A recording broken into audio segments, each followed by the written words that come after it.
Climate change is the biggest challenge that our economies, our societies, our planet is facing. And climate-related risks are financial risks, are risks for our economies and for our financial system. If you put a price on something, generally we try and change the behaviours about the production or consumption of that particular item. So we're trying to move to a better allocation of resources and shifting that burden of obligation onto the people who are causing the problem. From PwC's management publication, Strategy and Business, this is Take on Tomorrow, the podcast that brings together experts from around the globe to figure out what business could and should be doing to tackle some of the biggest challenges we face. I'm Lizzie O'Leary, a journalist in New York. And I'm Ayesha Hazarika, a columnist and in a former life a senior political advisor in London. In this episode, we'll be exploring a tool that could and does motivate businesses to curb their carbon dioxide emissions and help fight climate change. With us is Danae Kyriakopoulou, who we heard from at the start. She works at the Grantham Research Institute. She'll talk about the role carbon taxes play today and what to expect for the future. Carbon taxes and green tax incentives are increasingly influencing decisions business makes, whether they're applied directly or through the form of carbon markets. Joining us now is Ian Milborrow, a sustainability and climate change partner with PwC UK, an economist by training, and advises clients on net zero strategy and business transformation and the design and delivery of climate finance initiatives. Ian, welcome to the show. Lizzie, Ayesha, good afternoon. Nice to talk to you today. Now, Ian, in very simple terms, what is the point of attaching a price to carbon? Well, Ayesha, a price to carbon, if you put a price on something, generally we try and change the behaviours about the production or consumption of that particular item. So we're trying to move to a better allocation of resources and shifting that burden of obligation onto the people who are causing the problem. We're going to get into more detail in a few minutes, but just explain it in simple terms. What exactly are carbon markets? So generally I think about carbon markets in three forms, really. First, are regulated emissions trading systems where the quantity of carbon is specified and the market determines the price. I've seen lots of examples of those across the world. Secondly, are carbon taxes, where a price is attached to a unit of carbon and supply and demand determines the outcome. And thirdly, are carbon offsets, which are a slightly different concept, whereby you are rewarded in the form of a carbon credit if you undertake an activity that's better than what would have happened otherwise. Ian, we're going to hear your views on how business should approach carbon taxes and carbon markets. But first, we're going to go to Danae Kyriakopoulou. Ayesha, you spoke to Danae, who is a senior policy fellow at the Grantham Research Institute on climate change and the environment at the London School of Economics. Yeah, so Danae told me that the Grantham Research Institute is focused on a wide range of policy related to climate change and the environment. Here's how she explained the kinds of questions she works on. I'm an economist and I look at the intersections between climate change, economic policy, economic development and international finance and the financial system. So how does climate change affect the economy? What can economic policy do to support action towards addressing climate change? How can we reform our financial system? What can banks, central banks, financial regulators do to address climate change? Carbon pricing is about polluters paying their fair share for what they're doing. And how successful do you think carbon pricing is?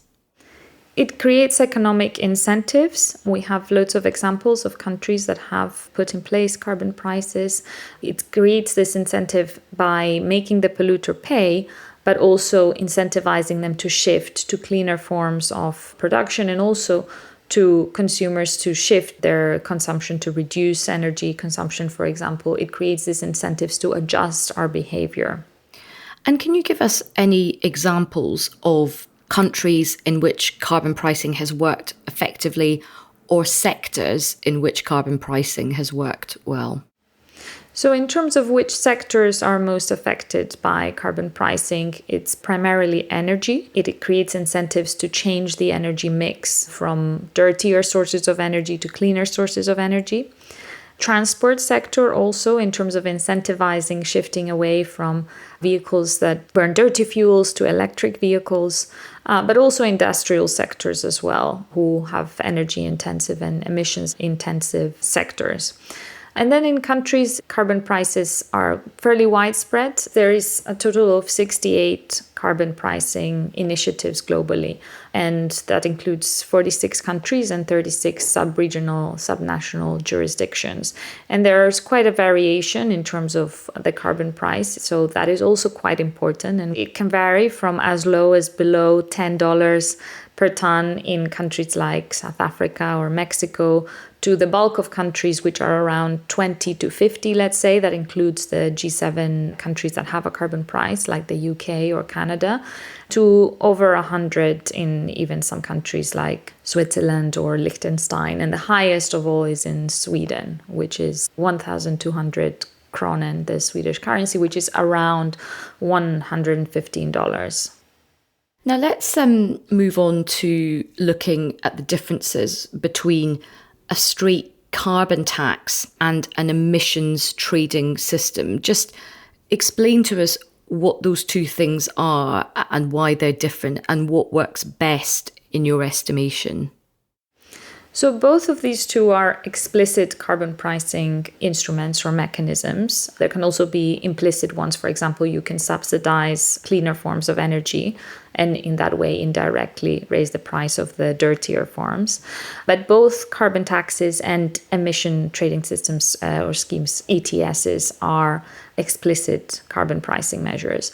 The difference is that in the case of a carbon tax, the government determines the price of carbon, and the market then determines the quantity of emission reductions by setting the price. In the case of ETS, it's the other way around. There is two types of ETS. Actually, the most common is the cap and trade system, which applies a cap on the total quantity of emissions, and then there is trading in the market that determines the price. And why is it that a lot of pro-market economists often favour emissions tradings when they are thinking about how to tackle climate change? Climate change is the biggest market failure because we do not internalize these costs. And pro-market also means acknowledging these instances where the market does not produce the optimal result and figuring out ways to correct that, figuring out ways to support the market to get to the most efficient outcome. And ETSs and carbon taxes are a way to support the market in getting to the right place. They create these incentives within the market. It is not an imposition in terms of the market should do X or Y. And what do you think are the drawbacks of carbon taxes? There is a tendency to think of carbon pricing as a solution, as a silver bullet, as something that will magically solve climate change from one day to the next. And I think it's dangerous to think in that way. It is a very important ingredient that we must have, but it is not the only thing that we must do. I think another thing we must be careful about is how do you implement this in a way that does not harm those that are most vulnerable. We want a green transition. We want a transition to an economy that is robust in terms of the risks of climate change, but also we want a just and a fair transition. And there are risks that if implemented in a way that does not prioritize this, such taxes can be regressive. And just on that point, in terms of a just transition and carbon pricing, how can you make that as fair as possible? So we must be aware of the impact that such taxes may have on lower income households. Of course, when a government imposes such a tax, it also gets the revenue from the taxes. So there are different ways to use the revenue to support those households that are most affected by the taxes, and also those that are most affected by climate change as well, those that are most vulnerable and exposed. So there are various tools that we can use, for example, using this tax revenue to subsidize energy efficiency improvements so that households reduce their demand for energy in the first place, or incentivize and subsidize the shift to electric vehicles, for example. What is carbon leakage and how do we deal with it? Yes, so we are in a world where, because of globalization, there is very strong trade links across countries. We're also in a world where different countries have different speeds in terms of their climate ambitions and in terms of their climate actions.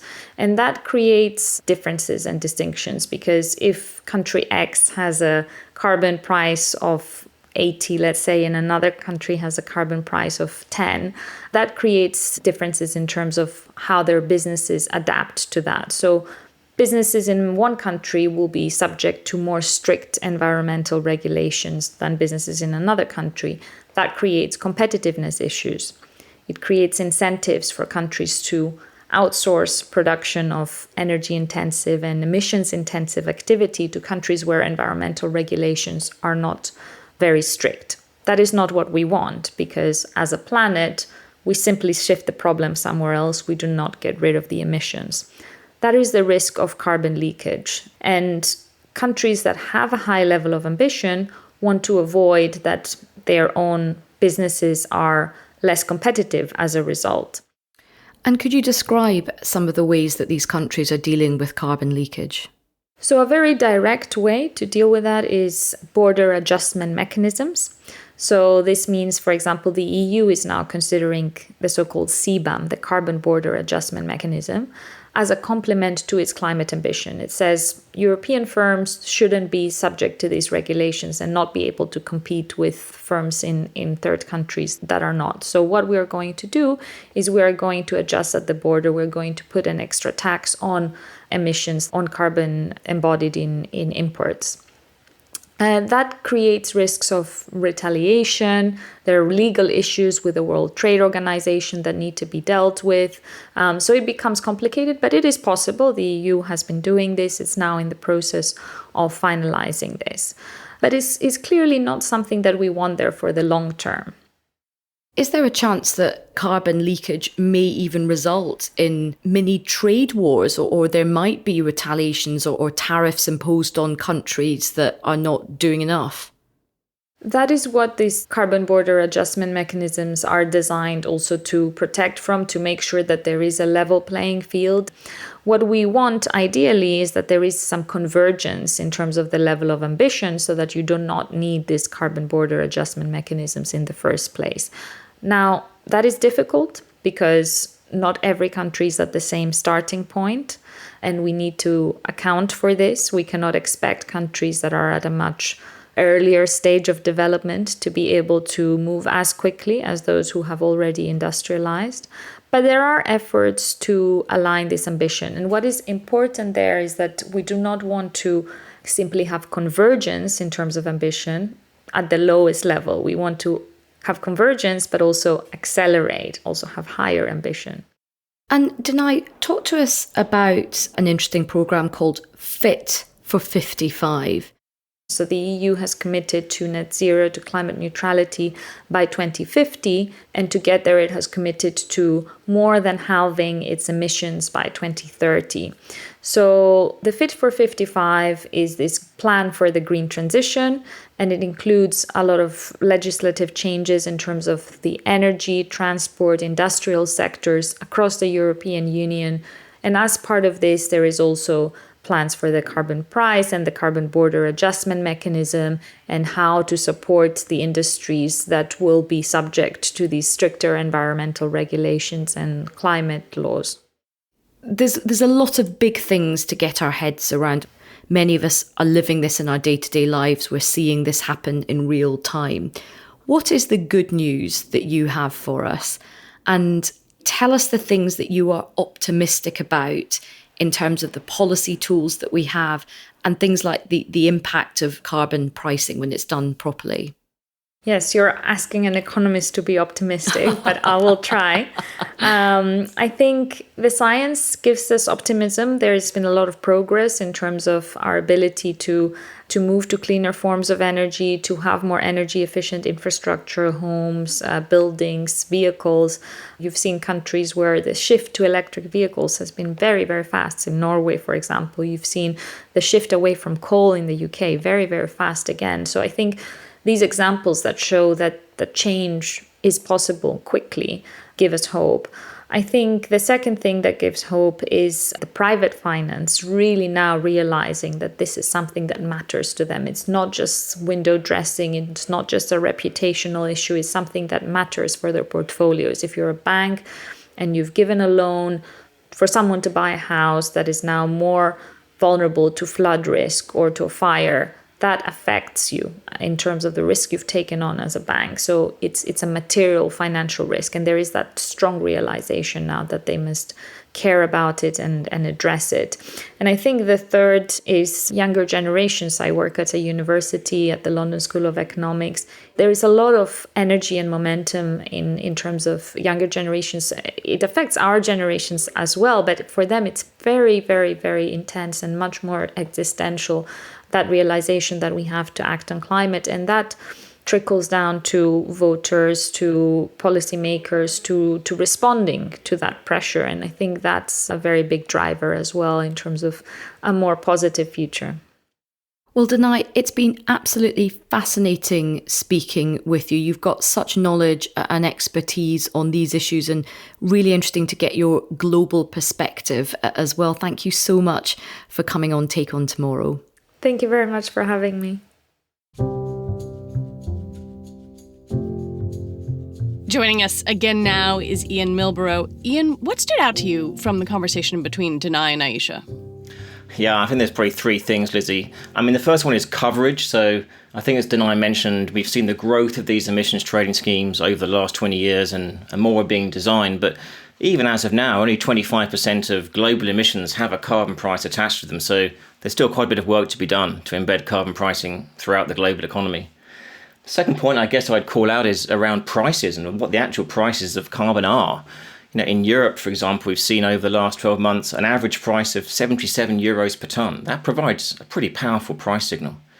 And the third thing I guess I'd say is the intersection with trade that Danae mentioned.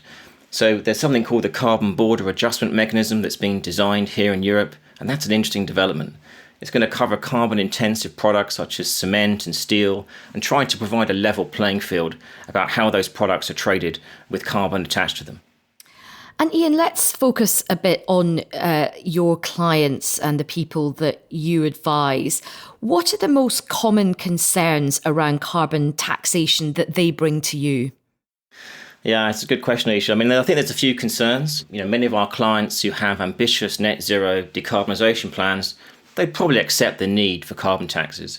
But what's important to them are probably three things: that policies are well designed and consulted upon so they don't have unintended consequences. They have a clear policy horizon so they can plan their business accordingly. And finally, that they seem to be reasonably equitable and fair and not create distortions in the market. How should businesses be thinking about carbon markets and the idea that those markets are expanding? Sure. So regulated carbon markets can take a while to design, and they often get fine-tuned by policymakers once they're up and running. We've seen that in Europe, in California and New Zealand. And there's no doubt, Lizzie, that expansion will happen.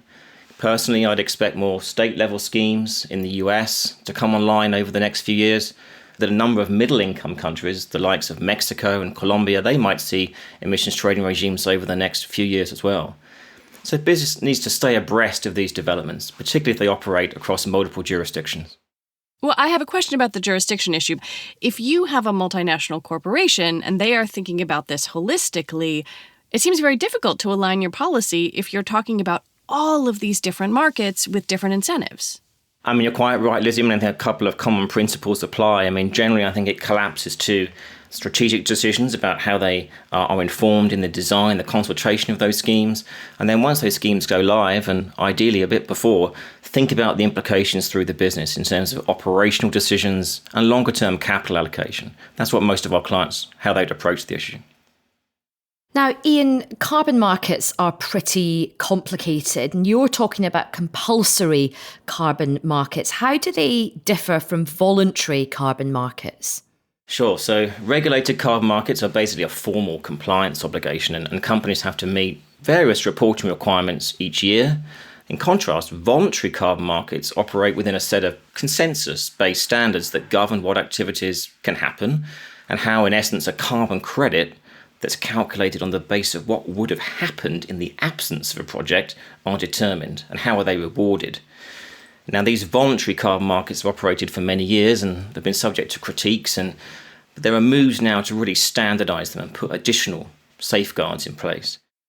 How successful would you say carbon markets are right now? And I guess what needs to happen for them to be better and to work better? The jury's out still, I think. My personal view is they've been fairly successful. It's hard to sometimes disentangle exactly how much they've reduced emissions, for example, in the European Union, due to some of the crises of recent times, such as COVID and the Ukraine war, because emissions markets are closely intertwined with energy markets, and that affects the emissions that come out. But the EU is currently undertaking reforms of its scheme. As Danae mentioned, this Fit for 55 package is going to expand that scheme to different sectors of the economy. So I think it will be interesting to see how carbon markets evolve in the context of the energy security and energy crisis debate we're having in Europe and in other parts of the world just now. And just to follow up on that, where do you think we are on international coordination of carbon taxes? We had a big gathering of policymakers at COP26 in Glasgow last year. You know, there's lots of conversations being had, but where are we on this bigger picture of international cooperation? I don't think we're moving as fast as we could. I think we will see progress, but my personal view is we might see clubs or regions of countries collaborating on carbon prices rather than a big overarching international agreement. And look, we've very much been focused on the issue of carbon taxation, but clearly it can only do so much. So, Ian, what sorts of other policy levers can be used by governments, apart from carbon taxes, to accelerate the green transition? You're quite right. We need a broad palette, if you like, of policy instruments to be deployed. So perhaps over time we might see a mix of specific carbon taxes and emissions trading regimes, some broader reform to the fiscal base more generally that spreads the burden of decarbonising in effect to all sectors of the economy and indeed to consumers. But also government can do a lot with its own purchasing power, how it procures goods and services in its own economies. And we're seeing moves in many jurisdictions, including the US, to try and do that. So a lot of different instruments in the mix, and hopefully we'll get there on a better trajectory in the end. So, Ian, to wrap up, give us an honest assessment on where you think we are in our ambitions on net zero. Sure, Ayesha. I mean, sadly, the data at the moment shows that the world isn't on a net zero decarbonisation trajectory at all. So the pace of change really needs to quicken. And I think, as we've talked about in this discussion, that's going to come from the role of governments in how they design carbon taxes, emissions trading regimes, and how those policies will gradually expand to different sectors of the economy. It's going to require the capital markets to be much more data-driven and thoughtful in how they allocate capital to businesses that are at the forefront of that decarbonisation journey, and they should be rewarded in terms of superior returns.